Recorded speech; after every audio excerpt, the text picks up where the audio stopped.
Good afternoon friends. आजच्या व्हिडिओमध्ये आपण पाहणार आहोत assembly language program development steps. हा क्वेश्चन खूप महत्त्वाचा आहे. बऱ्याच वेळेस विचारला गेलेला आहे 2 मार्क्स साठी. आजच्या व्हिडिओमध्ये आपण फक्त काय पाहणार आहोत, स्टेप्स पाहणार आहोत. असेंबली लँग्वेज प्रोग्रामिंग स्टेपचे लिस्ट पाहणार आहोत. नेक्स्ट व्हिडिओमध्ये आपण त्यांना एक्सप्लेन करू. तर चला आपण पाहूया assembly language program development steps कोणकोणते असतात.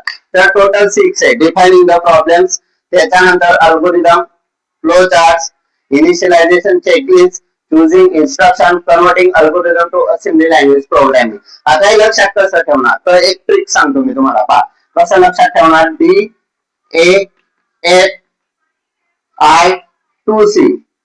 हे पहा, D for defining problems, A for algorithm, A for flow chart, I for initialization checklist, 2C म्हणजे choosing instruction and converting algorithm to assembly language program. Okay, लक्षात ठेवण्यासाठी DAFI2C assembly language programming steps 2 marks साठी.